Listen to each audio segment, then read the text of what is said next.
Hello, hello, hello. Welcome in, everyone. Happy Wednesday. So excited for you guys to be here with us. Fantasy Life on Sirius XM Fantasy Sports Radio. Kendall, Valenzuela, Adam Ronis with you for the next 2 hours, getting you ready for drafts. And we've got a lot of great news to go through. We've got a James Cook update that maybe some of you missed this morning. I was definitely asleep, Adam, when it first happened, but we're up to date now. We're going to go through some of the older running backs, wide receivers, see who we like out of that group. And it's just going to be a great day. Adam, how you doing? How's it going?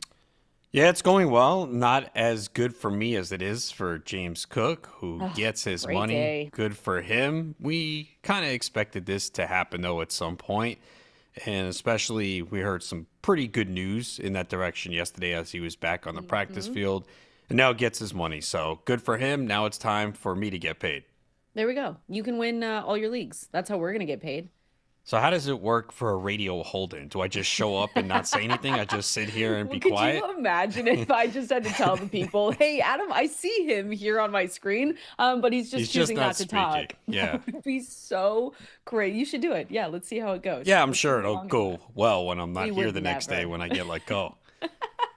We would never do that. But hey, you're right. James Cook, he was back at practice yesterday. I think that was the big, that was the big update. So a lot of people were speculating, saying, okay, this is moving in the right direction because there were stalls along the way. But James Cook and the Bills did reach a 4-year, $48 million extension after his hold in. And this was agreed to this morning. It's an extension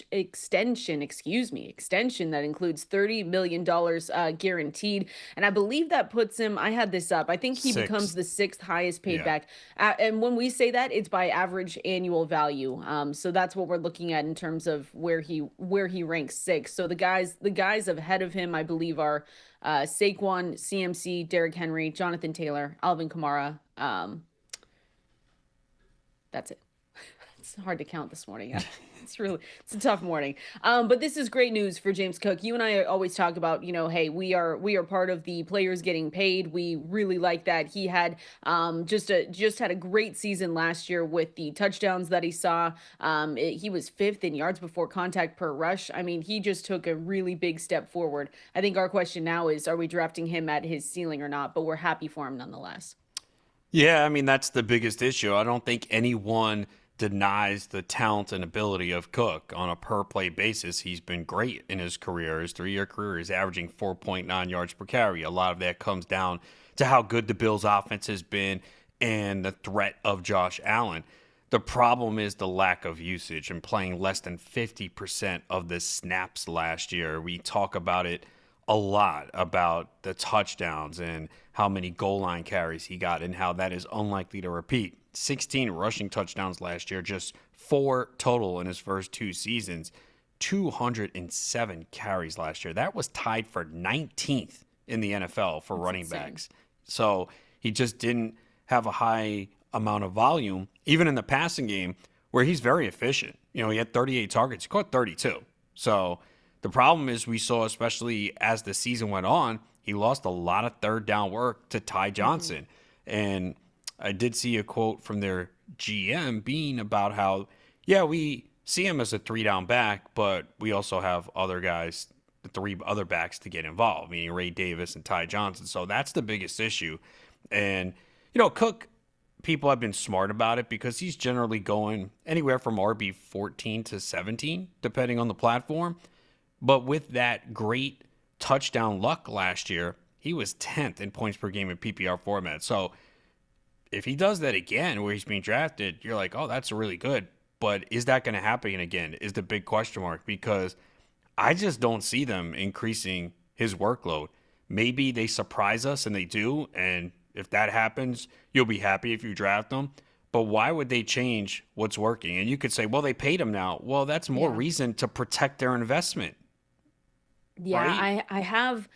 I go back and forth all the time because we do talk about if they did ever give him 60 to 65% of the snaps, and we never know what's going on in organizations. So they could say that he would give us what, top six, top eight running back upside. So that's where the odds of him finishing without doing that as another RB8 finish without an expanded role is really tough to see him do, especially because you said it, 16 touchdowns on the ground and scoring. We say this stat all the time, but he scored on 7.7% of his attempts. And that was the big part. The other big part was seeing, if we look into his utilization profile, inside the 5 yard line, attempts went from 15% to 48% all in a season. And so that was the biggest thing. And I don't know, Adam. I also look on the other side and I say, okay, well this is the first time under Bean that the Bills really have given a second contract to a running back. So I see it both ways. I have not stopped drafting James Cook. I have way less of him for 2025. I'll say that. Last season, he was someone that I was targeting in drafts, and I really liked him. But depending on where you draft, if I tell you these prices, I've been drafting him on Underdog more specifically. So he goes at pick 45. He's going at pick 33 on Sleeper. He's going at pick 35 on ESPN. He's going pick 22 on CBS. 22 is it's too early for me. So I see it both ways, but we do have to know. It feels like no matter what, Adam, we have to expect regression in some way. Unless, like I said, they give him 65% of the snaps, and that could happen. I mean, if they just decide to in 2025 do that. But a lot's going to have to go right for him to put up numbers like he did last season, because we haven't seen it.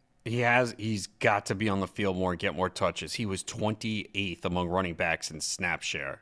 Yeah. The percentage of his team rushing attempts, he was 24th among running backs. Target share 7.1%. His snaps went down last year too, 55% to 48%. Just to tell people just how pure he ran, the snap percentage went down last season. Yeah, I was in on him last year, and I even wrote in my write-ups for certain players I do. I said if Cook gets goal line carries and scores touchdowns, he's going to have a breakout season. And he did, but I'm just a little concerned if we get a similar workload to last year, that we all know that the touchdowns are just not going to repeat, right? Maybe he gets 10. He can get 10. I mean, again, it's a really good offense that's going to put up points, that's going to be in a position to score. He also has the ability to break long runs, because I know people will say, well, what about Josh Allen? He's going to get all the goal line carries. But their running backs produced a lot for fantasy as a group last year, obviously mainly Cook. But, it's how you look at it. If you think, okay, well, they're going to increase his workload now that he gets paid, possibly. But also they might just say, this is the way we think James Cook is utilized best. And we've seen it in the past with running backs. A lot of fantasy players will be like, why isn't this guy getting more touches? And sometimes the teams go, hey, this is the best way to utilize him. We don't want to overwork him. Green Bay did it for years with Aaron Jones. And what happened last year? Now, I know Jones was a little older. He had his biggest workload of his career. What happened? He wore down the stretch. So maybe they look at it and go, hey, Cook's really explosive. Let's just use him this way, and we'll get the best out of him. And that's certainly maybe the way Buffalo is thinking. This is why, though, I'm not fully fading James Cook. Even if we expect regression, I am not. If I'm in a situation where I look at my build and I say, you know what, I could use James Cook right here, because even when we say regression, just like the same conversations you and I have for Baker Mayfield, regression doesn't mean that he's falling outside, in my opinion, of the top 20 running backs. He's still going to perform very well, and he still very well could have, I think, eight touchdowns is good. If he does really well, we see 9 touchdowns, but 16 is where we kind of have to stop and say it probably isn't going to happen there. But are you fully out on him, just not taking him in any situation? Mostly out. Like you said, it really comes down to where you are in a draft and what your team looks like. But I got to say, for the most part, I just don't see it happening. And especially now, I think with this news, I don't think the holdout was influencing his ADP or he was being drafted at all. I could be wrong on that. I don't think it did. I think people were expecting him to sign. So I don't think he moves up. Maybe slightly. No, he's so expensive already. He's really expensive. Well, it depends. I've seen him go in the 4th round a lot. So I know, but when I told you those other prices are where it gets. I mean, I said ESPN, he goes pick 35, 33 on Sleeper, 22 on CBS is too early. Yeah. Okay. So where? It's 45. 45 on Underdog. Yeah, I think in the high stakes leagues he goes lower too, and I look at a lot of those drafts. I have FFPC, he goes pick 46, 48. Yeah, they you have some of those tight ends going higher too, so that pushes some of the running backs down. But yes, that's more fourth round. So yeah, CBS is crazy. No, I know. 22.8. 22 is too RT early. Sports 30.8. He's probably going to move ahead of Breece Hall though. I think people are down on Breece Hall, so he probably will move over him. Would you do that though? I know we've talked a little bit about Breece Hall. I'm comfortable drafting him again, but it feels like the news gets, just the reports get worse and worse as the weeks go on, where this could be more of a rotation kind of backfield with Braylon Allen more than anything else. So if you had James Cook, Breece Hall in front of you right now, you could just say neither, I guess. Probably neither, yeah. If I Yeah. had to pick one, probably, I guess Cook. Better offense. Yeah. I It's don't it's want to. I tough. don't want to overreact to the No, I Breece know. Hall. Just the week one where they were utilizing three backs, but we did hear Aaron Glenn say that when he took the job.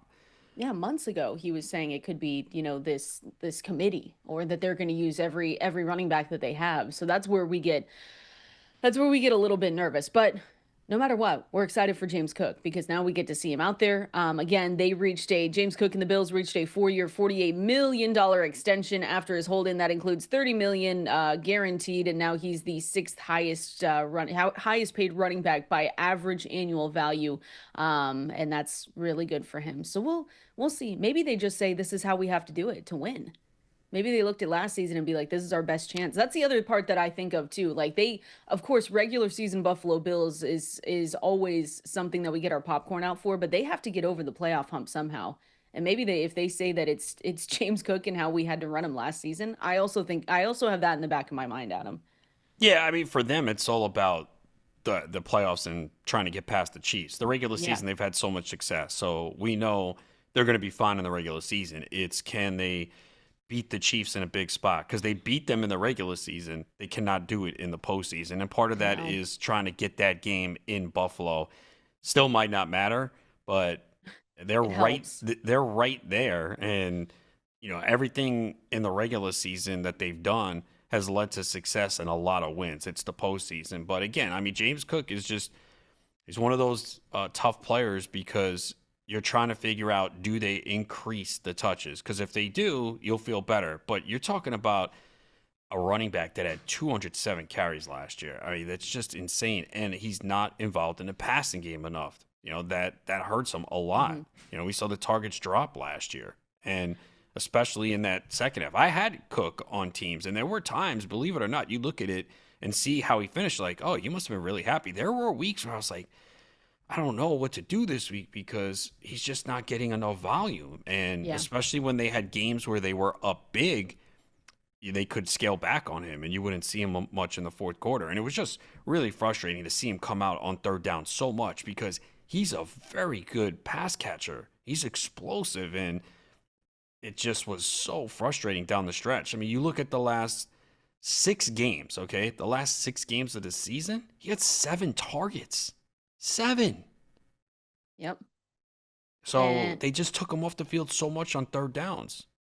but we said, I mean, when we look at his, 16.7, that's the fantasy points. He averaged 13.9 fantasy points per game in 2023 and then got 16.7 in 2024. And usually when we see someone explode like this, it's a role expansion, right? And when we look at the underlying data that we just talked about, I mean, the routes went from 47% to 40%, the targets 10% to 8%. Really, it really was attempts inside the 5 yard line, 15% to 48%, was a huge, huge, huge jump. And everything else either stayed the same or went down.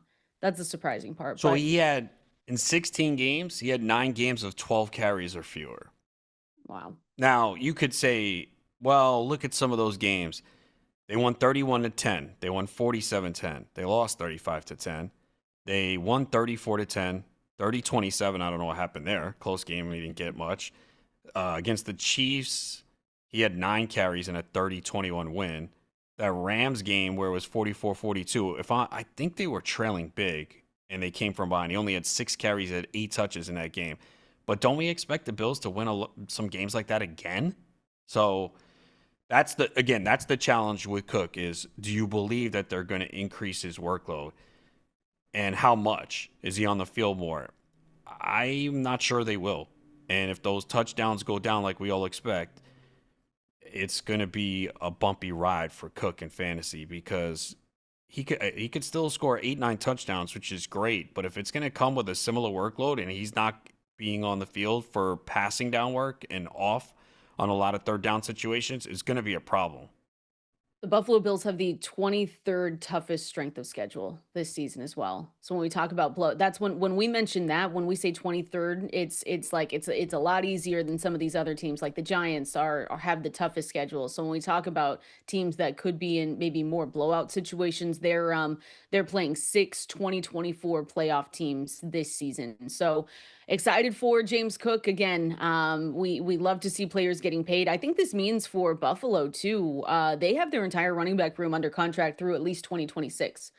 So that's the other interesting part is we'll see if, Ray Davis, he's signed through the 2027 season. Ty Johnson is signed through 2026. So we'll see how this all goes. Again, I'm open to drafting James Cook, but he's not a target like you said we had for last season. That is for sure. We're going to continue going on here. We've got a little bit more news that I want to make sure we get to. A little bit of a suspension update for Rashee Rice. We also have to talk about Najee Harris doing drills off on the side, but that's okay. We like those updates. And we're talking about, should we respect our elders? Well, we should always respect our elders, first of all, Adam. But for fantasy football, who are we drafting over the age of 30? We're talking through it coming up next. This is Fantasy Life. Kendall, Valenzuela, Adam Ronis with you right here, getting you ready for draft day. We know that's coming up for almost everyone listening right now. Some of you probably have already done your drafts, but as you know, we are here to help. You can reach out on the phone lines as well, 888-963-2682, or press that new call-in button on the Sirius XM app.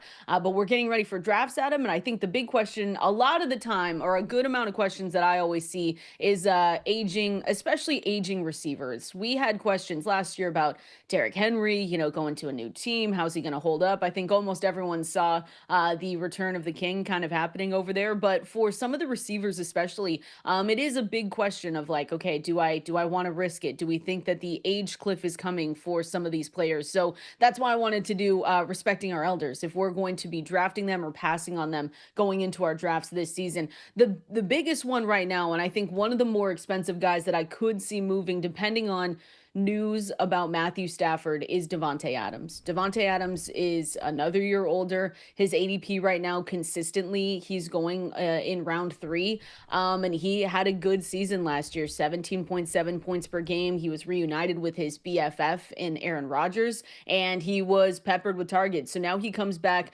I loved this move when it happened. I loved the Davante Adams Rams landing spot because I thought that this would be a perfect pairing with Matthew Stafford. We've talked about how well Stafford and McVay give us fantasy goodness for their wide receivers. But another day of this was yesterday, but another day of Matthew Stafford not practicing.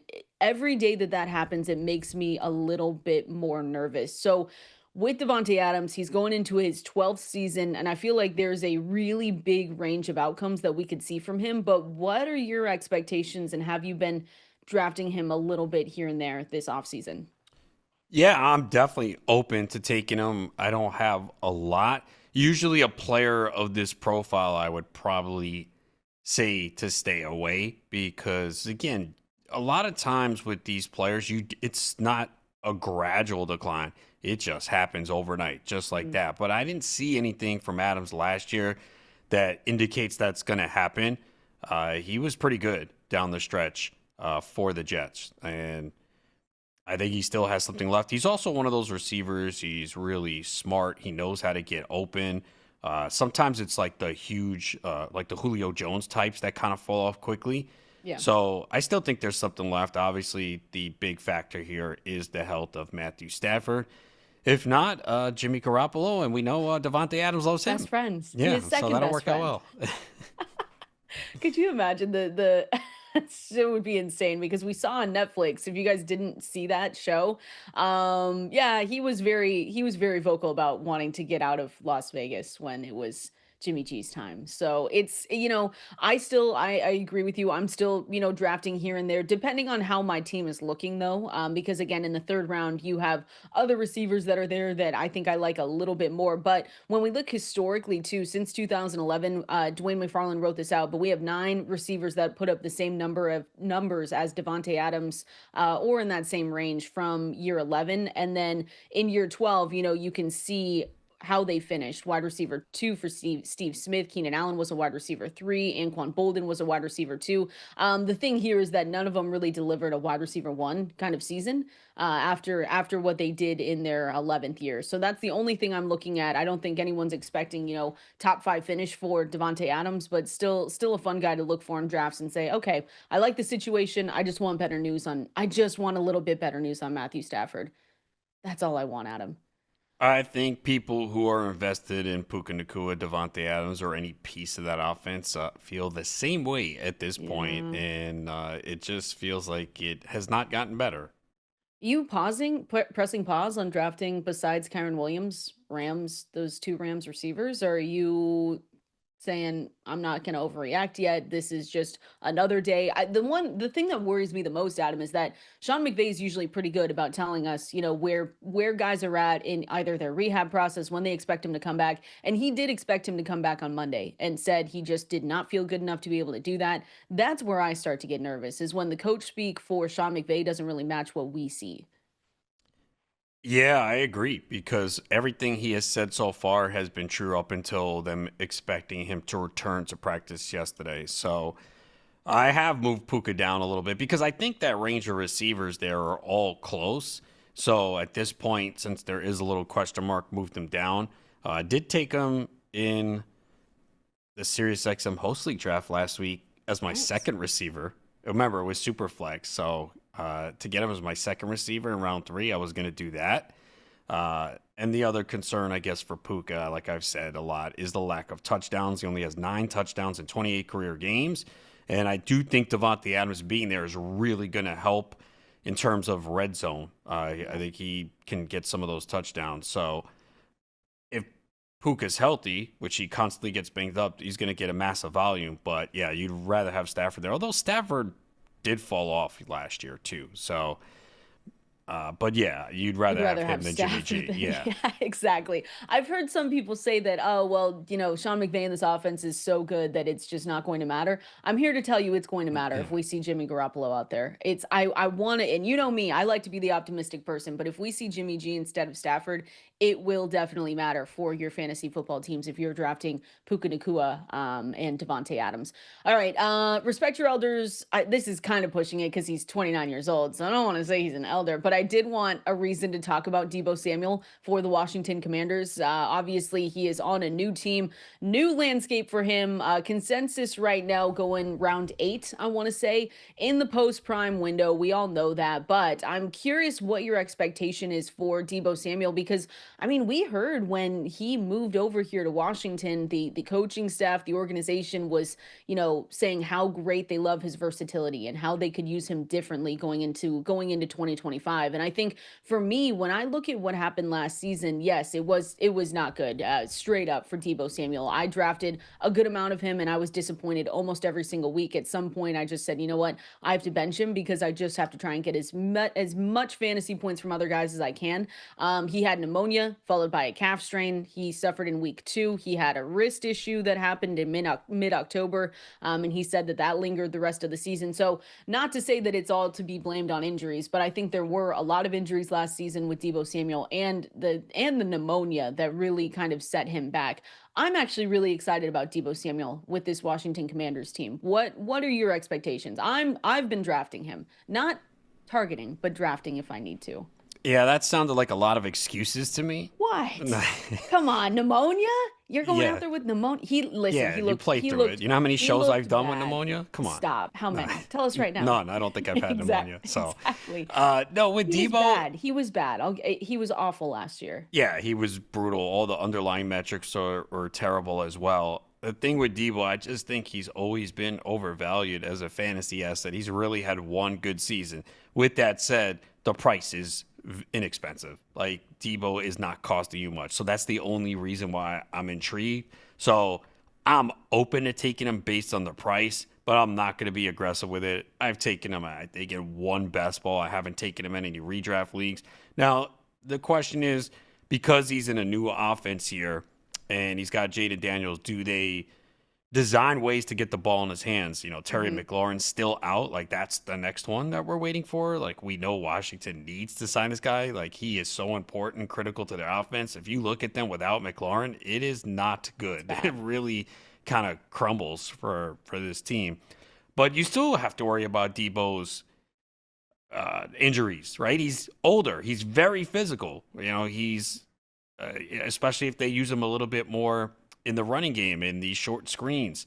So he could be a good fit because, again, there's plenty of opportunity here. They don't have a lot of depth at wide receiver, but if you think the injuries are going to go away, I don't see it. So you mentioned the list of injuries he last year, including pneumonia, but it was always something, and I don't see that getting better at his age. So again, the price is reasonable, but I just haven't found myself drafting him much. I was going to say, you're not drafting him. It just sounds, we can just say no. No, it's one of those situations where, okay, I'm on the clock, I need a receiver, and it's like, who's left? Oh, man, Deebo's my highest ranked guy. And I still might be like, who do I have ranked after Deebo? It's one of those. ESPN ADP average draft position 110, 80. He's all over the place. ESPN is 110, Sleepers 85, Yahoo's 103, CBS is 83. Underdog, again, we push those wide receivers up, but he's going pick 66. Yeah, I mean, you're not going to be absolutely blown away and say, "Oh, I love this Deebo Samuel pick." But I think depending on where you draft, the risk is baked into his ADP. And if he, it's his explosiveness and his power. That's what we've known from his game. He's forced 120 career missed tackles to average 9.2 yards after the catch, the most of any receiver since his debut in 2019, according to True Media. So it's really getting back to that. I think that, this could be a good marriage between him and Cliff Kingsbury, because we know Cliff Kingsbury offenses as well, but it's creating those manufactured looks. It's being really dependent on the scheme as well. A lot has to go right, but I think at the price tag, high-end wide receiver 4, I'm okay paying it sometimes. Only sometimes. Yeah, I mean, this offense does like to execute those screens, so, we've seen Deebo excel on that. So if they can get him involved in the offense that way, that could be good. But again, an older player that's had a lot of injuries, lost explosiveness. So that's my concern with Deebo. You have the same concerns for Chris Godwin coming in here? So Chris Godwin off the ankle injury, which was the difference here, though, is that, Adam, he was on pace for a phenomenal 2024 season. That was the thing with Chris Godwin, where we were really excited and we were saying, oh my gosh, like, where is he going to finish? Again, I struggle saying old because 29 years old, but it is still a guy that we have to talk about that was in a really good position in 2024, went down with the ankle injury, now is coming back. The timeline is a little bit murky with where he's at in his recovery. They went back in to clean up a little bit of what was done in that procedure, which they said was not a big deal. But again, Adam, the timeline we don't really have there. So Chris Godwin going consistently, I believe, in more round 7, I want to say, so around earlier than Deebo Samuel. Respecting our elders, are you drafting Chris Godwin this season? I respect the hell out of Chris Godwin. He's been one of my favorite players to draft all these years. I don't see how you could take him this year. I just don't, especially we have no timetable for when he's going to be back.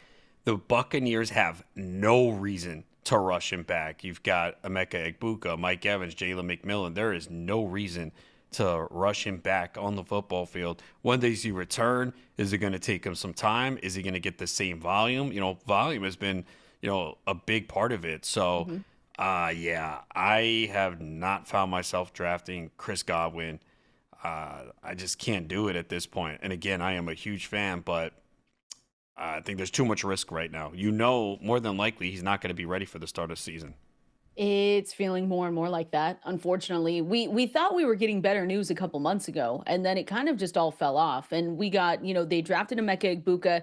They came out immediately and said this has nothing to do with Chris Godwin, but it does help him return at a better pace where we don't have to rush him back. And it feels like they're going to take advantage of that because Chris Godwin did just he just got the new contract as well. But again, I'm someone, if you have an IR spot, I'm way more open to drafting Chris Godwin. But if you don't, I feel like it is still risky. Maybe not as risky as some other guys coming off of injury, or where we're saying like if you had to pick between Deebo Samuel, Brandon Ayuk, or Chris Godwin, Brandon Ayuk. Those are two guys coming off injury, obviously at different ages in their career. But Chris Godwin, if you have an IR spot, I think you can consider it. But right now, I'd rather you can get the Emeka Egbuka, like you said, a Jalen McMillan if he's able to step in. There are other pieces of Mike Evans. I mean, I don't need to mention Mike Evans in this segment because I feel like everyone's respecting Mike Evans where his price is at.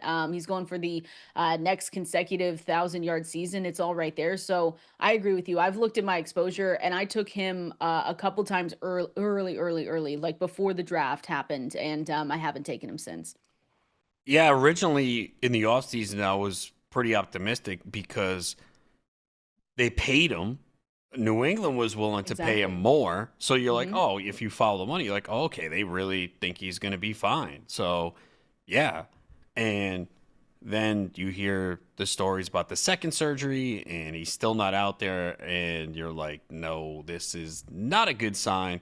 Yeah. So, yeah, a lot also depends with roster construction, because if you do take him, now that takes you out of taking a little bit more risk. I actually encountered this the other night in my beat out of Ronis draft because I took Rashee Rice, and I was like, all right, I can't take Jordan Addison now. He kept falling and falling, and I was like, man, I think I have to do it. No, so I was okay. So this was the situation. It was because he really fell. He went wide receiver 50. Wow. 8-12. All right, yeah. So I was going to take him. I said, all right, I'm going to take a running back here because I had only 2, and it was round 8. So I said, all right, I'm going to take a running back. If Addison makes it back, I am going to take him. I cannot pass him up in round 9. And then I'd have a situation, though, where I'd have 2 players suspended, and we have 2 flex spots. So it would have put me at big risk, and he didn't make it back. But I would have done it, but it's not the best thing to do because you imagine going into the season with 2 suspended players where you have 2 flex spots. Now I got to find 2 spots to replace. But yeah, my vision was, all right, well, when those guys come back, the team will just be insane. But what happens if 2 of your other players in the first 6 rounds get hurt? Now you're in deep trouble. That's why we say we're all for taking a little bit of risk or saying, hey, I'm willing to get this guy because he's dropping down draft boards and he shouldn't be going this late. But if you imagine, Adam, let's say we get worst case scenario for Rashee Rice is 6 games. You've got 4 for Jordan Addison. It's 3. It's not, or 3. Was it 3? 3. Oh, that's not bad. I don't know why I was thinking 4. 3 for Jordan Addison, and then let's say you start 0-4 in your fantasy, you never want to think that that's how you're going to start. But even the most optimistic person here, which is me, not you, Adam, by the way, it's like, hey, if you have those 2 flex spots and you have to go deeper into your drafts to find where to fill those out, and it's guys that really should have no business being in those flex spots to start, it's tough to come back from that. We can do it because they're going to listen to us, but it's a lot of work, and you hope that those guys hit their stride immediately when they come back from suspensions. Yeah, look, if you start only 2 receivers and 1 flex, much easier to take those guys because you have pretty much your starting lineup set and you're just putting those guys on the bench. But the format I was talking about is 2 running backs, 3 receivers, 2 flex. So to go into the season with 2 players that are going to miss 3 to, and again, we don't know with Rice. It could be 4, it could be 6, 5. Yeah, that's just putting yourself in a position where you need everything to go right those few weeks. And then when those guys return, are they going to be ready to go? Is it going to be a slow start? That's other things you need to take into account. So that's another reason why I don't like those top 200 lists, because you can wind up with a team with Godwin, Addison, and Ayuk, right? If you just go, oh, let me just take the best guy, cross him off the list, best guy. You got to look at the way your roster is constructed. And sometimes the top guy on the list doesn't fit your team. And people don't draft that way. They're just like, I'm just going to take the best player on the list and put my team together. And then at the end, they're like, well, I followed your top 200. This is my team. Why does it suck? Well, because you weren't looking at the way you were building your roster. Tears. That's what we like here. But I see the appeal for Rashee Rice, even though, we have to remember he's coming off that LCL injury, but he has been out there at training camp. So it looks like he's in a good spot. But just in the back of your mind too, not only the suspension, but he's coming off that LCL injury. But since he's had that starting role since week 14 of 2023, he's been a favorite for Patrick Mahomes. He's averaged 17.8 points per game. So it's all right there for Rice. But just make sure if you're taking a risk and saying, I want to have Rashee Rice, any of these guys, Jordan Addison on my team, just make sure you're drafting accordingly around them, because you're going to be without them minimum 3 games for Jordan Addison. And then we'll see.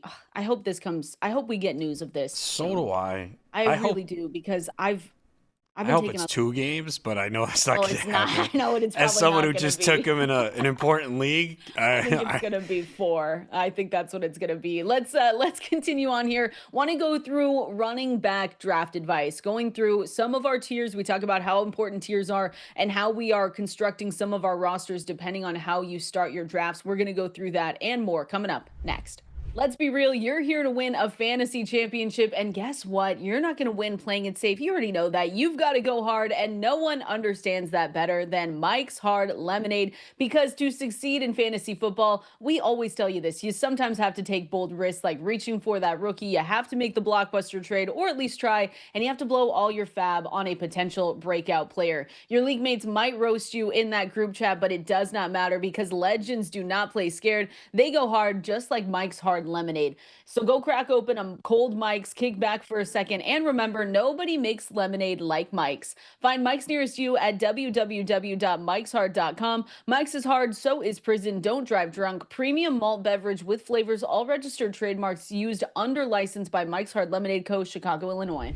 Kendall, Valenzuela, Adam Ronis with you right here, going through running back advice during your drafts and how this could all line up for you, because last season, Adam, the running backs were your best friend. Yours not being you and me, because we didn't take as many in the first 2 or 3 rounds. And we were looking out and saying, wow, look at all those, Saquon Barkley managers. Look at all the Derrick Henry managers. They all were so happy. Most leagues, right, require 2 starting running backs and a flex position. So a 12-team league, there's going to be 24 starters, and then half the flex spots will sometimes be filled by running backs. So that's about 30 starters there total. So we know this for a fact. This is a high demand position.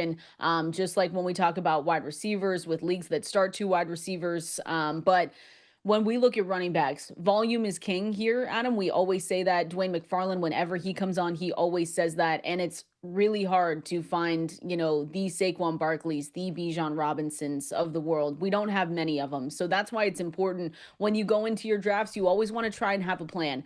You have to be comfortable enough and know that plan, you're probably going to have to throw it away by the 2nd round, but that's okay. My plan recently in a lot of drafts is I've been really liking, and we've said this before, Adam, the anchor RB structure, or, hero RB, getting one of those elite running backs and then focusing on wide receivers, maybe an elite tight end for the next 4 or 5 rounds, depending on how comfortable you are going with that. But, the first round, if I asked you this, Adam, are you comfortable at cost with all the running backs, let's say going in the first 2, let's start with the first round. Are you comfortable? Do you like all of their prices? Because you've got Bijan Robinson, Saquon Barkley, Jahmyr Gibbs, Christian McCaffrey, and then depending, sometimes Etienne jumps into that first round. Do you like all of those guys at cost?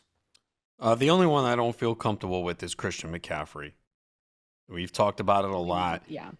I just am worried about the health. I know he's healthy right now, but he's older. He has a history of injuries, the tendonitis in both Achilles. So maybe it's fine and he's good to go, but I haven't been able to take him. And there's a lot of smart people who are all in on McCaffrey. So he's one of those polarizing players where you have to take the stance on him, and because he's moving up. He's going earlier and earlier, but he's 29 years old. So you could look at it and say, well, he didn't get much work last year. That's good. He's well rested. Obviously, the 49ers have a lot of injuries in the backfield at wide receiver. Right now, he's healthy to begin the year, and he should get a massive workload. So could look bad on that one, but I generally don't feel good about the McCaffrey price right now in round 1.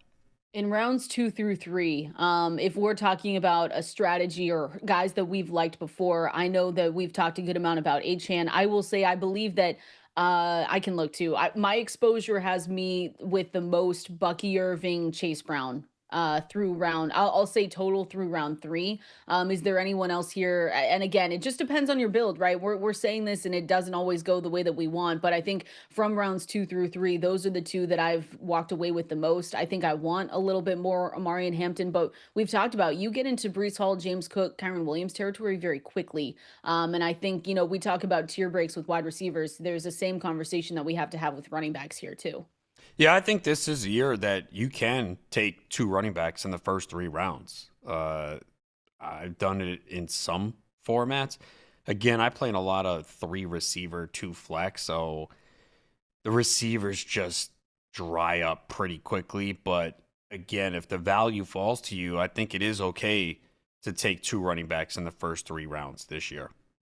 Yeah, I haven't done it yet, but I should try it. That's why we do our drafts right now. And some of them, if you're able to go into the mock draft simulator at fantasylife.com, use that code for 20% off. I just you want to make yourself uncomfortable in drafts that don't matter as much to you, because then you're trying to get ready for everything that could be coming up in your home league or in those big money leagues. So you want to be ready for that. I want to continue talking through some running back strategies, especially rounds 4 to 6. Guys that we are eyeing, we're saying, okay, we definitely want a piece of this running back. We're going to give you those names and strategies here coming up next. Talking through running back draft strategy and who you should be looking at depending on what rounds you're going into. We're talking rounds 4 to 6 and the strategy that we have. I'll say this, Adam. I usually, in most formats that I play in, I like to have a minimum of 2 running backs by the end of round 6 in most formats. You the same way? No, I don't really care about that. You see my drafts. I did one Oh, where I had that's one true. running back, went 6 straight receivers. That's why I said sometimes. That's Yeah, usually what I like to have. You throw it out the window if it's not working out for you. let me clarify too, because people might be like, "Why would you take 6 receivers, 2 of them on the bench?" They're That listening to this like, wait, that what? league was 3 receivers, 3 flex spots with no tight end required. So, and even the Beat Adam Ronis league that I did on Monday, I believe I went 1 running back in round 1, and then I think I went 5 straight receivers You in did. that format. 3 receivers, 2 flex spots, so I can start them all. So you do have to take that into account. And I understand some people play in 3 receivers, 1 flex, 2 receivers, 1 flex. So that does change the way you build your team. So in a format like that, then yeah, you might want to have 2 running backs through round 6. But again, I don't think you should ever lock yourself in to a specific build, because sometimes players fall. Maybe you didn't have plans on going an elite quarterback and one falls to round 5. Maybe you take a tight end. So, yeah, I don't want to put like a set number on it, but yeah, there's some there's running backs I like in this range though. Yeah, I know. So Amari and Hampton is one that comes to mind. Kenneth I Walker, I know you like Kenneth Yes, I do Walker. like Walker, Travion Henderson, who's moved up, RJ Harvey. RJ Harvey, yeah. Yeah. So There are some really good running backs in this range. Are Hampton you off on though, Hampton? no, not at all. But I think he's 3rd round now. Although we did see Najee Harris, Yeah, right, return to he's back. practice, We'll but talk about still, that. like, he's still way behind. And I did see too, they said if Harris wasn't ready week 1, that Hampton would split with someone else. Like, okay, that's not scaring me off. Yeah, I see him consistently besides underdog, because he's going pick 30 on underdog, 47, 39, 42, 49 for ESPN, Sleeper, Yahoo, CBS. Yeah, I think you see, look, FFPC 33.2, 3rd round. So I Hmm. think in like other like real competitive sharp rooms, he'll go in the 3rd round. Trying to remember. Well, that was super flex for the host league. I was gonna say, I'm pretty sure he went 3rd round, but maybe super flex, maybe 4th. But yeah, if you want Hampton, I think it's gonna take a 3rd round pick, especially as we get closer to the season. And again, I've seen him already go into the 3rd round. Kyron Williams, 21.4, 17.4 points per game over the past 2 seasons. I know his yards per carry took a dip from 5.1 to 4.1. And they did add, I don't know about this. We were worried. People were worried last season about Blake Corum. They added Jarquez Hunter in round 4 this season. I don't know if we should be worried about that, but I don't I think also look at so. my exposure and I don't I don't have that much of him. Well, I'm you gonna be can get him honest. in the GST on the 1-2 turn. Perfect. Oh, thank you so much. I really appreciate that. You know, let me have him. It's like last season where it was like I didn't hate him, but I just didn't have that much. Yeah, It I makes me nervous. I was fading him last year after having all of the Kyron Williams in 2023, and turned out to be wrong. Now, as you mentioned, the efficiency wasn't as good, but the volume's there. They just paid him, so I think at this point, he's going to get the volume. They're going to lean And on him. and I think there's better handcuff running backs that I like. I understand the Jarquez Hunter love. I understand the Blake Corum, but if it wasn't going to happen, especially last season when we were like, oh, maybe Blake Corum's the guy. I just also when we talk about handcuff running backs, they are important those two because if he were to go down, it would be both of those guys. I think stepping into a role, not necessarily one becoming an alpha. But I also like other backup running backs, other handcuffs compared to them. Definitely. Yeah, we're not even sure who the guy is right Yeah, now, we too. have I think it'd be both of them, to be Yeah, totally honest. I could be. just that's how I feel about him. We're going to continue on though. Time for that fantasy life water cooler. We're going through training camp news that you might have missed. We're taking all of your phone calls as well. Stick around. We're going to the water cooler next. Time for that fantasy life water cooler. Going through pieces of news that you might have missed over the last 24 hours, giving you those critical updates from training camp and making sure that you are ready for every single fantasy football draft that you are in. We are here to help you as always. Make sure you're calling in on the phone lines. We want to hear from you. We want to answer some of your questions here. So call in is 888-963-2682, or you can press that new call in button on the Sirius XM app. But every single day, Adam, at this time, we make sure to go through the news. We make sure to go through anything that we've seen in training camp that you need to know before going in and dominating those drafts. The other place that you can get all sorts of help is fantasylife.com. That's where our water cooler lives every single day in our newsletter. So make sure you go sign up for that. It is 100% free in your inbox 7 days a week. And then you can check out all of our tools while you are there and use that promo code SXM20. SXM20 gets you 20% off any tier 1 or tier 2 subscription. So when you hear us talking about, mock drafts, draft champion, syncing your league, any of our tools like the projections, the ADP grid, everything that we use during the show is from fantasylife.com. So you guys can go and use all of those same tools during your drafts and during the season, which is just as important. So again, SXM20 gets you 20% off any Fantasy Life Plus subscription over there. Let's get into the news here, Adam. Let's just mention, in case anyone missed it at the top of the hour, James Cook and the Bills reached that 4-year, $48 million extension after his hold-in. That includes $30 million guaranteed. And like we said, we were hoping for good news after yesterday because he did return to practice. And it looks like, he got his deal done. It's just a question of if we're drafting him at his ceiling right now in drafts. I know that I've said more that I'm open to taking him this season, but we have to realize that some regression is probably coming because 16 touchdowns was incredible. First of all, incredible to watch. We had a lot of him last year, but I know going into 2025, I'm not going to have as much James Cook as I did last season. Yeah, I know I won't. A lot of it is just the way that the Bills utilize him. 207 carries last year, tied for 19th in the NFL. Not involved in the passing game enough. A lot of Ty Johnson on third down, especially in the second half. And there was a quote from their GM, Bean, who said, "We think he's a 3-down back, but we also have 3 backs we want to use, and it helps keep Cook fresh." So I don't see it changing that much.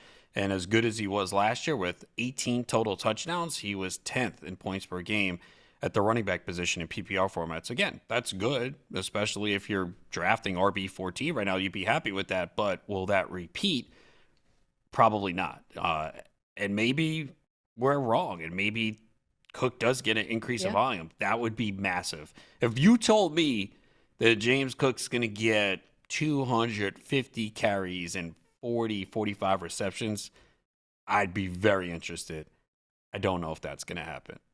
And like you said, we could be wrong on this for regression. They might look at this situation and say, you know what, we liked how we utilized him last season. We're going to give him 65% of the snaps. And when you increase, when you increase the workload, like you said, he gives us top six, top seven upside for running backs. So there is always a chance that that could happen. But without that, I think another RB8 finish, I think, is where we're going with this. Without an expanded role is really, really going to be hard for him to reach. But we're hoping, I'm hoping that, he's still good to go. And again, it's the 16 touchdowns. I can see 8 or 9. I think we have him projected for 8 right now. 10 even for James Cook, because if he gets rolling, he just got paid. You're going to be happy about that. But yeah, you need that expanded role, is kind of what we're trying to say. Look, he's been very good in his career, 4.9 yards per carry. So really good back. It's just the way Buffalo uses him, it's going to make it challenging to be a top running back again. Yeah, and the price, depending on where you're looking, he's expensive in some places where I know that, if I'm drafting on those specific sites, that he's probably not going to get to me. He's going consistently though in the 4th round on Underdog. So that puts him around other running backs like Breece Hall, Kenneth Walker.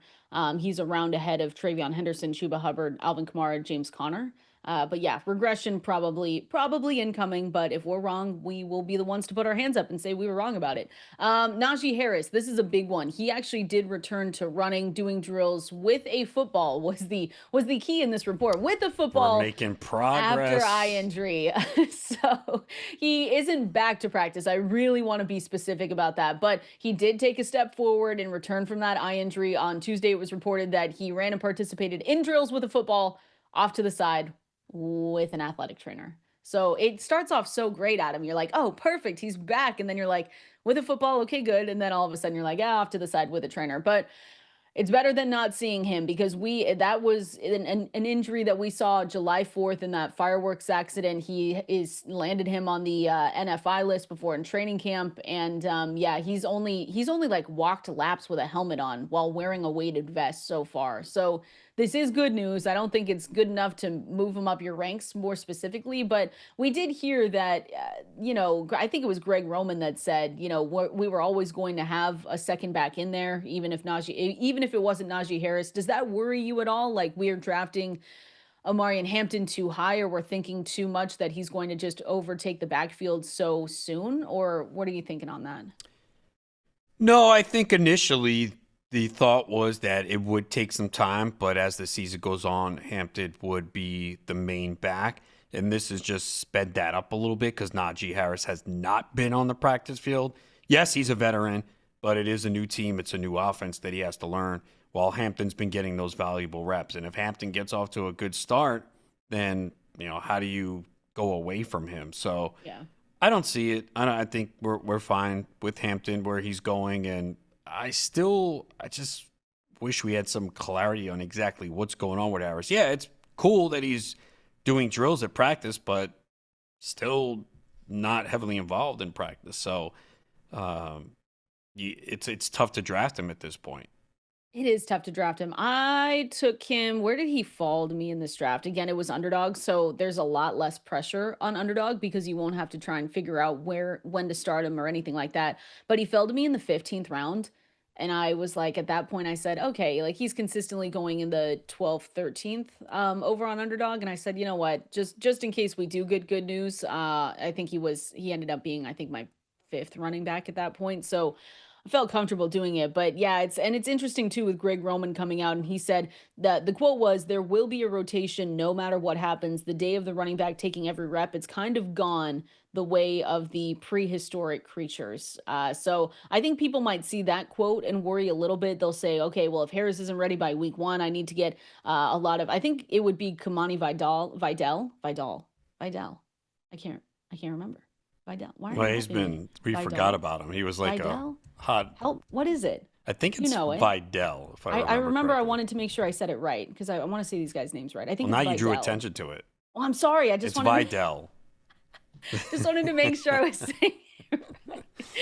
I don't know what happened there. I just kind of like malfunctioned. Vidal, or they have Raheem Sanders, Hassan Haskins, but it just doesn't feel.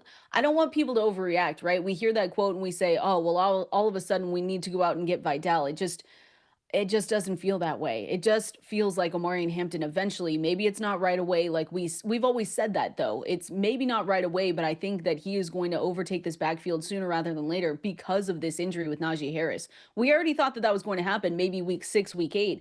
But with Najee not being out there, it's always made me worried more for Najee Harris and about his durability. He's never missed a game in his career. We'll see if that's able to stay, but I don't know. Nervous about it.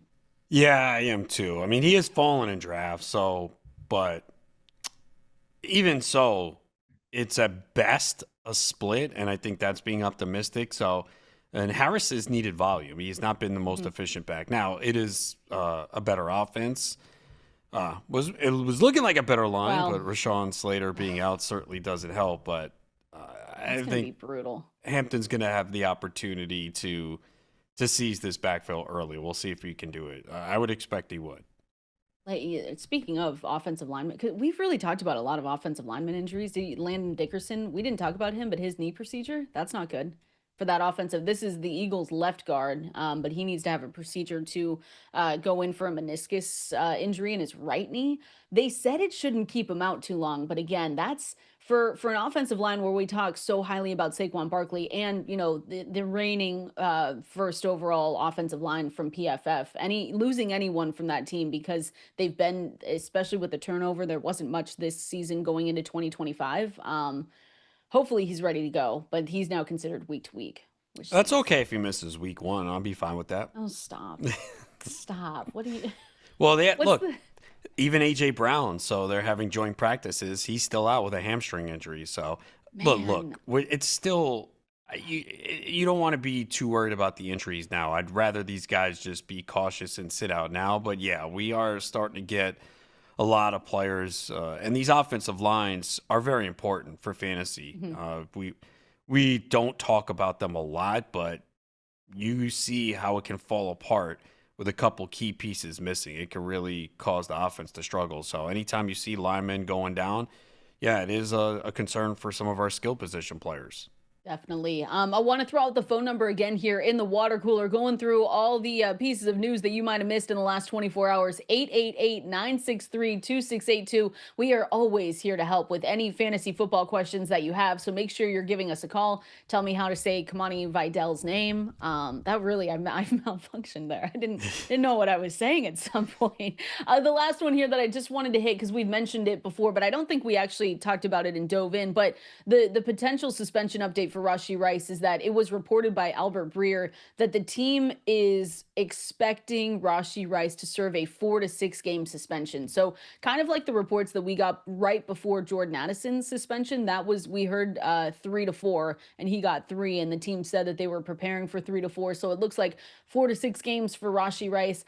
At some point this in the last couple of days, Adam, I've looked at my drafts that I've done, and I feel like I need to get a little bit more Rashee Rice. I feel like I've taken this, and said, okay, if he's going to be suspended, am I willing to take the risk on that, taking zeros for the first 4 to 6 weeks? But I said he's been Patrick Mahomes, one of his favorite weapons. And I just think to myself, okay, am I really looking too much into him getting suspended for 6 games? I can definitely draft around that because that's going to be the key is taking someone that's going to be able to fill his place. Because then when he comes back, he's been out at training camp. I know he's coming back from an injury, but feels like someone that could really hit the ground running. And then you have him for the back half of the season, middle back half of the season. And I just don't think I have enough of him right now.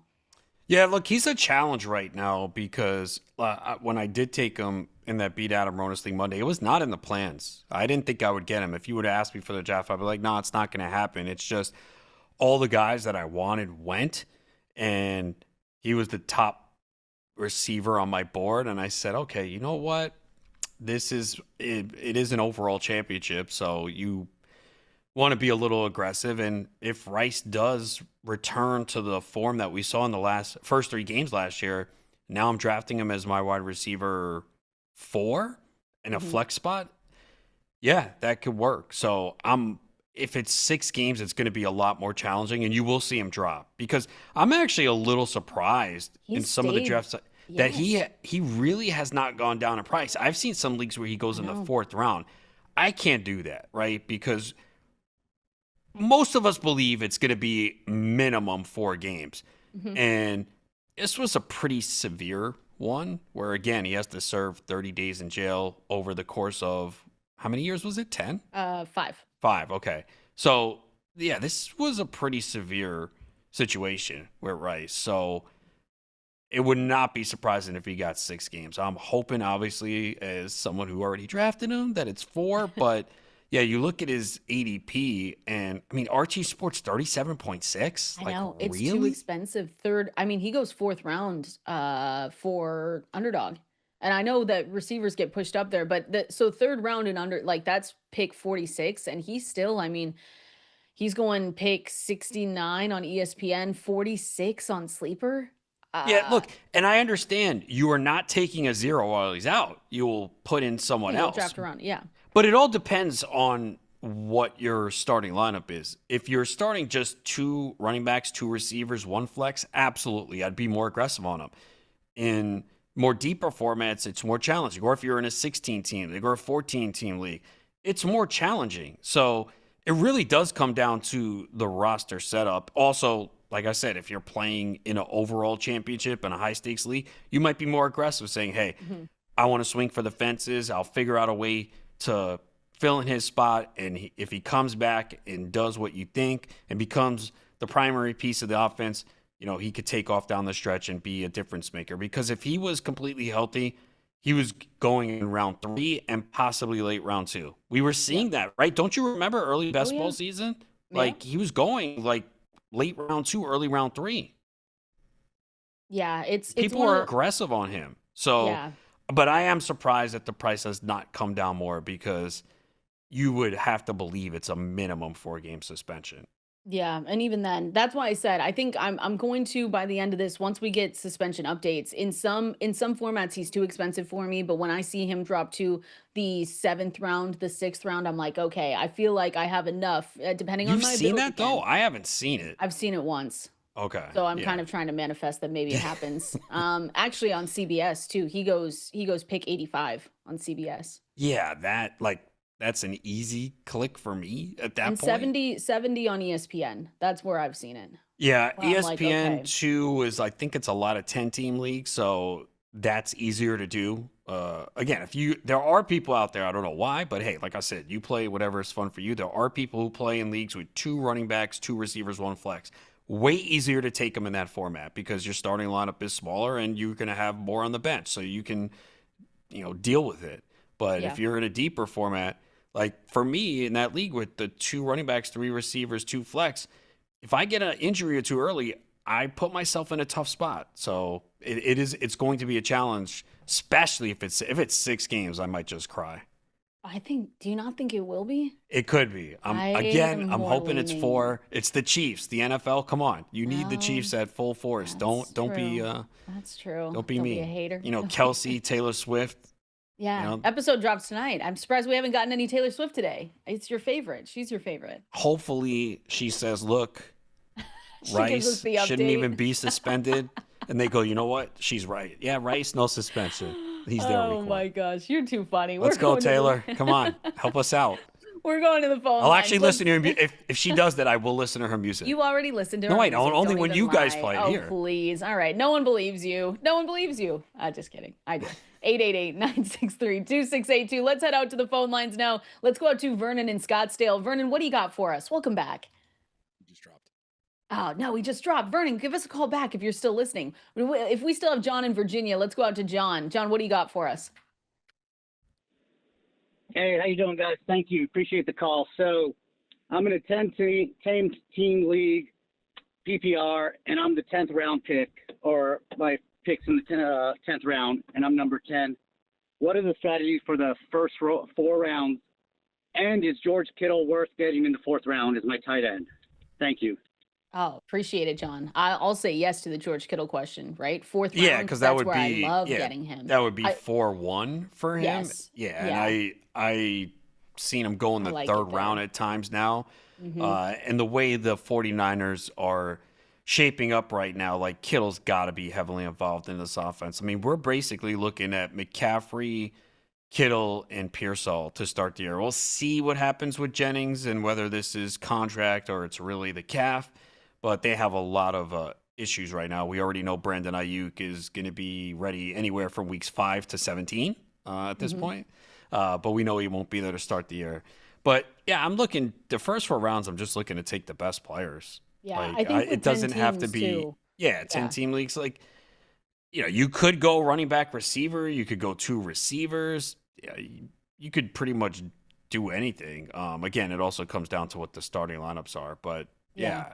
But 10 teams, it's almost, to me, best player available. In some of them, you obviously, keep a format going and you want to make sure you're building it correctly. But you get good players pushed. I mean, you could end up with Malik, Nabers, Nico Collins, or even Malik, Nabers, Brian Thomas on the same team. A lot of those good guys that when you usually see it on our draft boards at fantasylife.com, you'll see 12 team. But I recommend, John, too, going and doing a mock for this and putting your place where you're picking. So you've got the 10th pick in a 10 team, and if you want, depending on your strategy, you can change that up at fantasylife.com. So you can go into Draft Champion, go to Mock Draft Simulator. If you want to go more hero RB or you want to go more zero RB, you can change that online.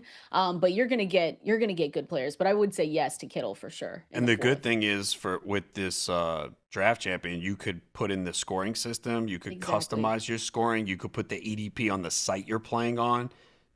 So you could change the number of teams, set up your draft position at 10. So it's helped me a lot. I think it's important to just get some practice in for sure. But we appreciate you calling in, John. But you'll get keep us updated on that too. You'll get really good players out of that draft. Let's go out now to Chris in Tampa. Chris, what do you got for us? Hey, thank you so much for taking my call. I am in a 12-team super flex. Just to paint the picture, there's nothing on the waiver wire. So it's a dynasty as well. So we've already had our rookie draft, and I got a trade offer. Jaylen Warren and Jordan Addison for Joe Mixon, Hollywood Brown, Roschon Johnson, and Ray Davis. The last 2 running backs would be his handcuff. I also have TJ Hawkinson, so I don't know how I feel about getting Hawkinson and Addison. But Addison is a stud. What do you guys think? So you're receiving Addison and Jaylen Warren. You're giving up Roschon Johnson, Hollywood Brown, Ray Davis, and Joe Mixon. And you already have TJ Hawkinson in a dynasty. Nothing on the waiver wire. At looking at this, Adam, would you not say yes to this? Yeah, I lean yes too. Yes. I think Jaylen Warren might play a bigger role than we think, based on his pass protection. And we know Aaron Rodgers doesn't want those mistakes from a rookie running back and pass pro, and that's been the issue that we've been hearing with Caleb Johnson. So, and Addison, we know how good he is in the offense. Mixon, he's towards the end. Hollywood Brown I like, but he's always banged up, and we've seen the coaches kind of say, hey, he needs to be on the field. Roschon Johnson, he's might be the goal line back, but he's not going to play a big role. And Ray Davis is a backup to a running back they just paid. And I do like Ray Davis, but I do too. But I think this is a good trade.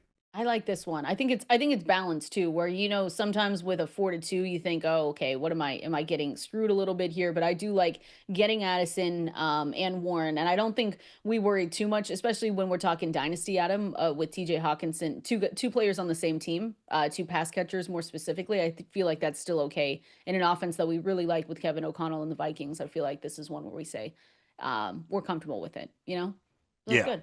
I like that. Good job, Chris. Thanks for calling in. Appreciate it. And let us know. I like to get updates. Continue to let us know how these teams do, but I would definitely accept that trade. The phone number to call in, again, 888-963-2682. Make sure you're calling us in, or you can press that new call-in button on the Sirius XM app. We are here to help with any fantasy questions you have coming up. We're going to continue on here. It's Rookie Watch and expectations. We talk a lot about them, but what are our true expectations for a Tetairoa, McMillan, and maybe some of those later round guys like an Emeka Egbuka, Jayden, Higgins, Luther Burden? We're going to go through our expectations and who we are targeting in drafts coming up next. Here we go, Adam. Your favorite. You can sing if you'd like. I I know really you're don't know the fighting. words. I know you're fighting the urge. I don't know the words. It's Taylor Swift Day, isn't it? Is it? I guess so. Yeah, the podcast is on. What if she did drop like breaking NFL news? Wouldn't that be incredible? Yeah, that Or would if she be. was like, you know what, I'm taking Travis Kelce in the 5th round. That would be. Yeah, you'd be like, really? 5th round? And maybe they'd break up. What? Why would they do that? If she says 5th round, he's going to be like, you got to take me 1-1. Oh, 101? I don't even think Travis Kelce himself would take I hope himself not. 101. I hope he's To be smart totally enough to honest. realize, like, yeah, I'm just not that player anymore. Now, 10th round. I'd consider it. Would Have you not? taken any Kelsey No. yet? Oh my gosh. And I looked too to make sure. And I wrote this up. There's an article at fantasylife.com, comparing my rankings to ADP on other platforms. And I wanted to pay attention more to ESPN because that's where I think sometimes it just gets a little bit off. And when I looked at Travis Kelce's price, there's no way. He was going at the time, he was going pick 60. He has dropped a little bit to pick 69, but still, no chance. Not a chance. Yeah, still kind of hard to believe he had 97 receptions last year. I know. They got to stay healthy. That's the thing. We've talked about this. I actually really like the Chiefs offense as a whole, for fantasy football and of course overall in general, but it's finding their explosiveness again and trying to get that back from what they had a couple of years ago. Cause we just haven't seen that part of them. A lot of it has been injuries. It's also just been, Xavier Worthy needs to do well this season. Once they get Rashee Rice back, if those two are kind of going and humming, it could be pretty good for Patrick Mahomes. Like he hasn't had a top 10 fantasy finish. I believe it's 2 years, right? And so Yeah. I think there's a chance for that this season though. Well, I do too. Again, it all does come down to having all those pieces on the field with Rice, Worthy, Hollywood Brown. I mean, and also Isaiah Pacheco, healthy back in the backfield if he can go back to the form we saw 2 years ago. Yeah. So there's an opportunity there if you got all those guys on the field. Now, the question is, will we? Because we already know Rice is facing a suspension. Hollywood Brown's been banged up. So that's been the issue. And Mahomes has also talked about working on his deep ball, which has not been good the last 2 years. So, yeah, there is a chance that this offense is more explosive and maybe the defense isn't as good too. That's been a factor as well where they really haven't had to open it up. Their defense has been so good. And then it's the fourth quarter game on the line and then Mahomes turns into Superman and gets the job done and they win. Yep, exactly. That's how it usually goes. So I don't know how. Oh, we were playing Taylor Swift. I was like, I don't know how we got here, but I like it. We're talking rookie watch though, and rookies and what our expectations are. We are going to talk about Travis Hunter, Tetairoa, McMillan. We've talked a good amount of Emeka Egbuka, Matthew Golden. So we're going to hit those guys, but I want to talk about some of the later round guys. I'm in that stacked league this morning. It was my turn on the clock. I had a choice between Kyle Williams, Trey Harris. Took Kyle Williams from the New England Patriots, but expectations for these guys going a little bit later in drafts. I actually want to start with Jayden Higgins and your expectations for him because I've got a good amount of Jayden Higgins this season. Why we know Nico Collins is the alpha in Houston, but I think the number 2 job when we look at Higgins and when we look at his profile, he is a strong target. If you need upside and maybe a little bit of patience with Jayden Higgins, and maybe your draft, you're looking back and you're saying, wow, we talked about, kind of our veteran players, should we respect our elders? In drafts where I see that I'm a little bit veteran heavy, I say to myself, okay, I want to take a chance on some of these rookies, and Jayden Higgins has been one of them for me with the Texans. I like him. Yeah, I've been taking him as well. Usually that's a point where that guy is on your bench and you want to take some of these young players that can ascend. And especially with the Texans, I just don't see them having a successful running game. They're going to pass quite a bit. Now, you do have to hope that the retooled offensive line can hold up and allow Stroud that opportunity to throw. But, yeah, I think Higgins is in a spot where, he starts opposite Collins. I do think you'll see Christian Kirk in the slot and be a big part of the offense too. No one really kind of talks about him. I know he's not that exciting because, they brought in some rookie receivers and Collins is there. But I think at least early in the season too, if that offensive line is having issues, it could be a lot of short passes to Christian Kirk. But Higgins is a guy that could emerge as the season goes along, especially if they become pass heavy, like I believe they will. And I agree. Higgins he'll be a bench guy too. You know, where he's being drafted. That's a guy just put on their bench, and you kind of wait it out and see how it goes. I don't think it's a hot take, but Nico Collins, for me, between Nico Collins, Drake London as the overall wide receiver ones this season, that's kind of where I'm leaning.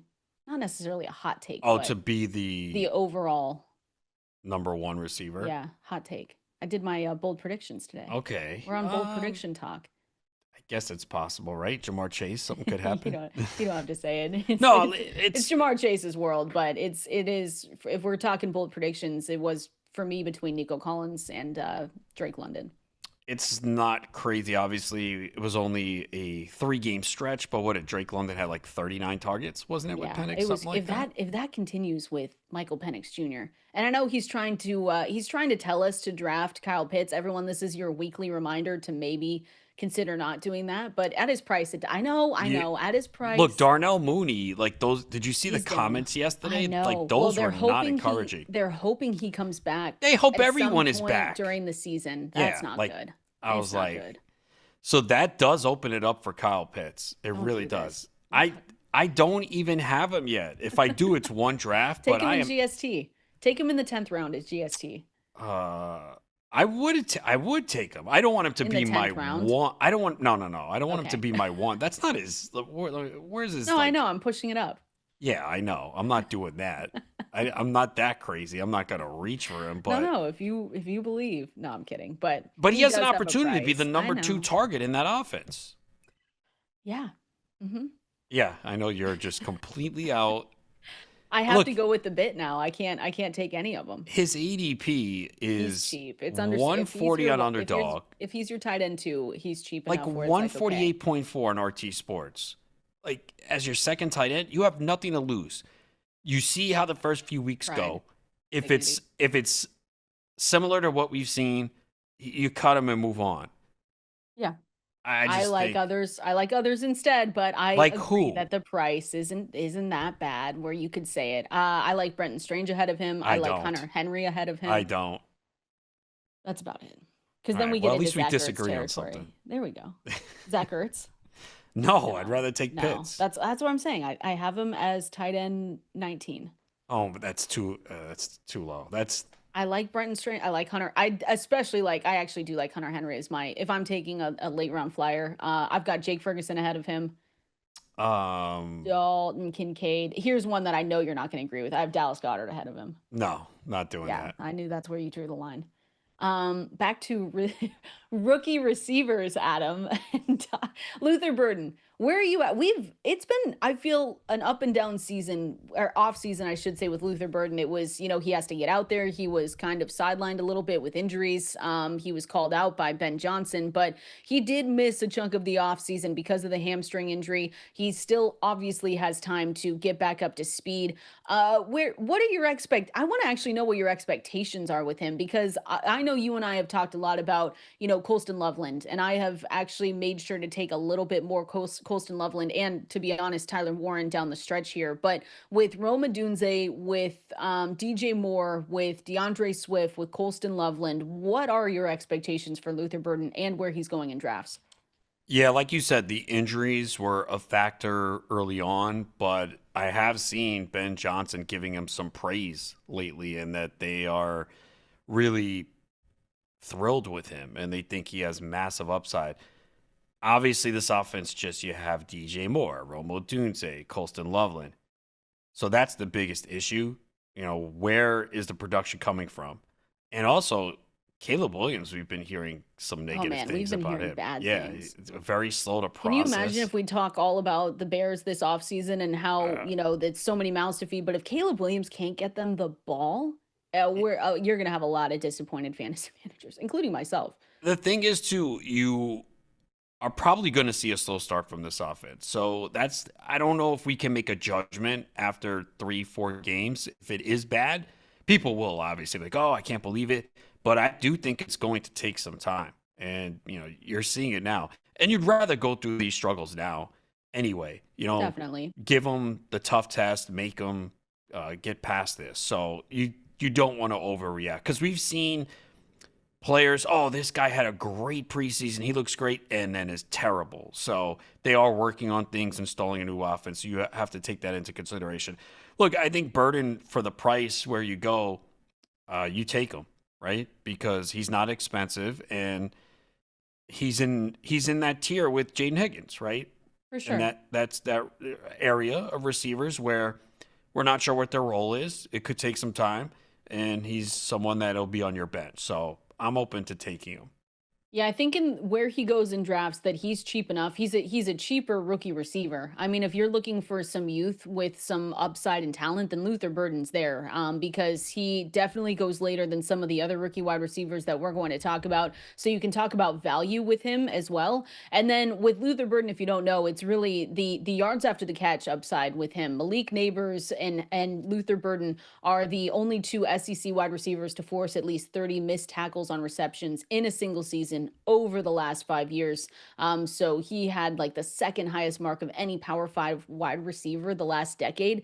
We know that he's talented, but like you said, it's a lot of these rookies, we're going to have to be patient and wait until maybe midway through, maybe a little bit later. But hopefully Caleb Williams is able to get into stride and get these guys the ball and not make us shake our heads half the start of the season. That would be absolutely brutal. But I don't have as much as I thought, because I was a little bit scared off with the hamstring injury, and it was a little bit of, he was getting called out by Ben Johnson, not just because of injuries, but it was like, I don't want to say work ethic, but it was something around that. I remember we had a caller call in about it too. So I've been a little bit more cautious with him. I definitely have others more like a Jayden Higgins, like a Kyle Williams, but still open to drafting him in his price range.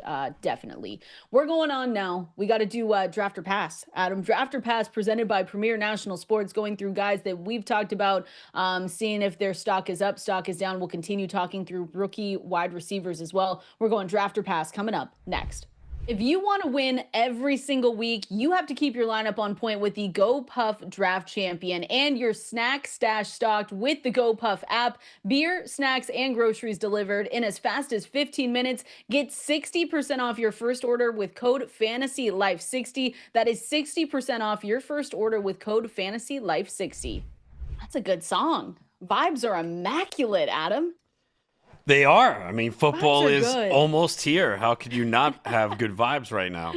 Draft or pass. Drafts in full force. I know. We're ready. We're doing draft or pass, presented by Premier National Sports. Again, we've talked about them before, but they are a great team. If you or someone has that high school athlete and they want to take their game to the next level, cannot recommend Premier National Sports and their team enough to help you through the process, because one, it gets a little bit confusing, and they are a trusted recruiting and NIL resource for high school athletes and their families. So make sure you're talking to them, reaching out to them, premiernationalsports.com.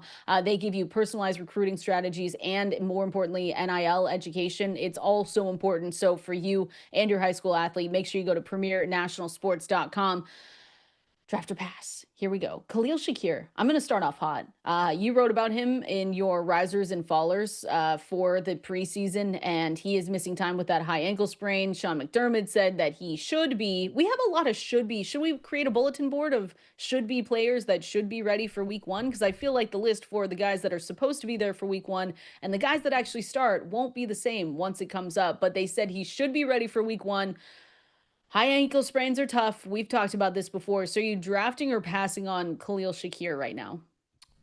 Based on my drafts I have done so far, I'm going to have to say pass. And I was very high on him last year.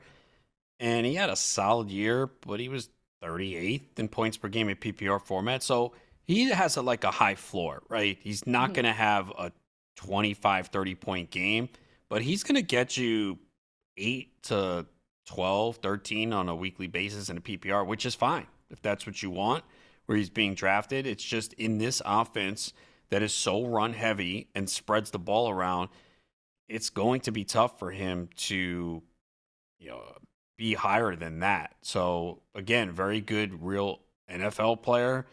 A lot of the metrics look good on him, but there's not enough volume here. And then you put in the high ankle sprain, where we've seen players, they return and they're just not effective for a bit. It takes time. So with all of that, I am passing.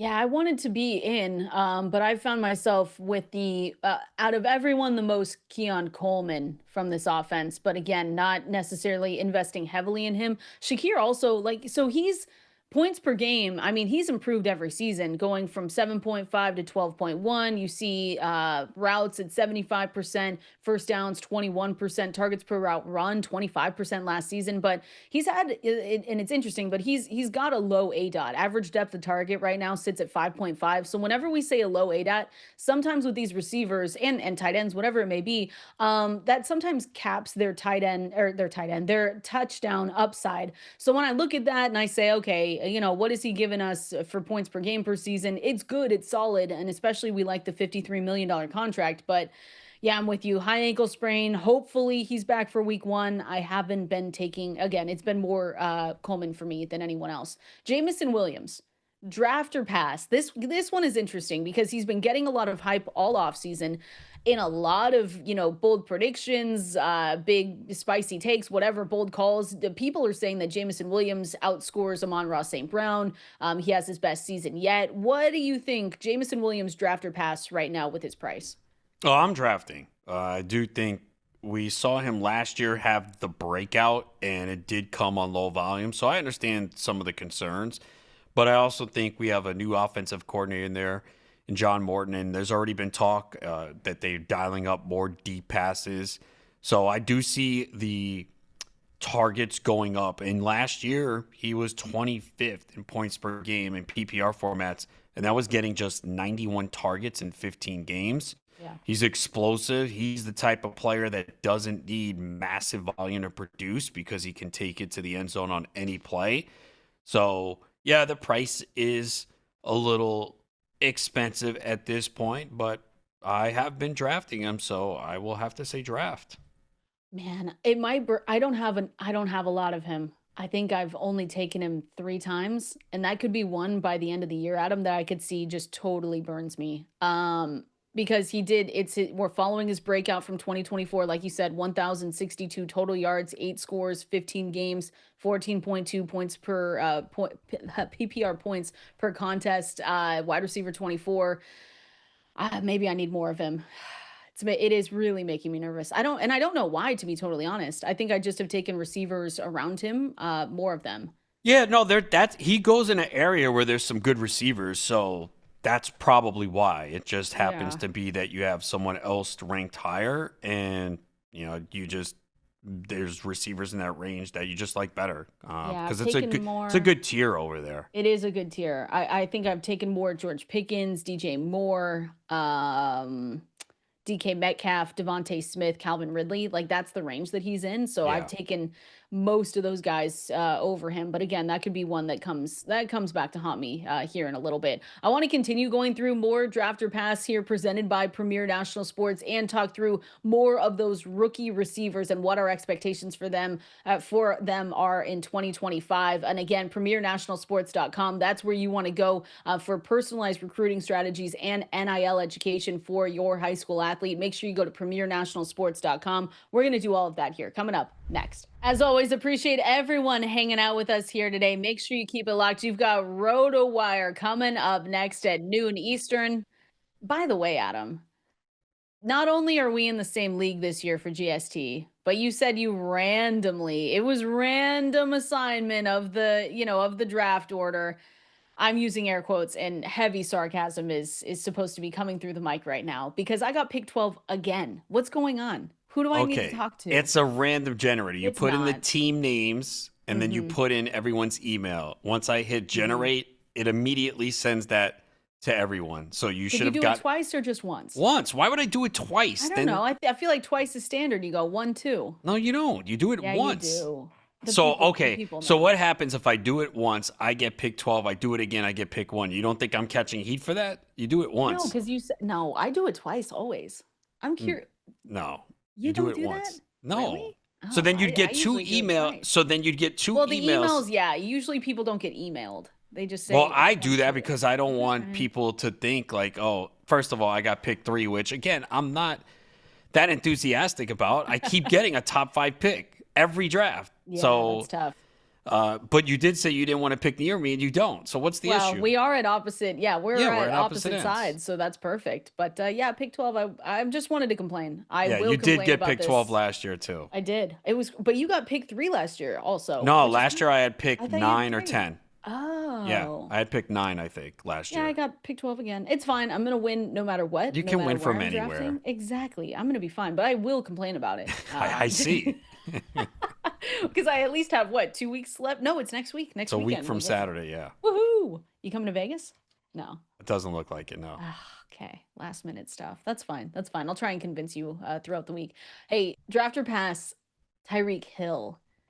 There's been trade rumors right now. You know how odd it is to get trade rumors in the middle of August for a player like Tyreek Hill, but there's been, and now, again, it's reports, so it's all speculation, it's all stuff going around, but there was a report going around that teams have called to ask about Tyreek Hill's availability for a potential trade, because remember, he ended the 2024 season by saying, basically it's time for him to leave Miami. He showed up late to practice. They've been monitoring him. That's per Jeremy Fowler. So draft or pass Tyreek Hill right now. I've been passing. Now, I do think he's a challenging player because just 2 years ago, he had a great year. Injuries were a factor last year, the offensive line. So he still has the speed, but I just have bad vibes with this whole situation. I know he was dealing with an oblique issue. He was back at practice, but yeah, I've been passing. You're talking about an early 3rd round pick. So, yeah, I've been passing, and I'm hoping it doesn't come back to burn me, but I haven't been able to pull the trigger. You think it's a Davante Adams where we don't like him right now, and then he gets traded somewhere, and we say, woof, that's probably going to be a good place for him. That could be possible. Could be fun. Appreciate everyone hanging out with us here. Hopefully you're having a fun, good Wednesday. We're going to be back same time tomorrow. Make sure you use that promo code SXM20. We'll see you same time here tomorrow.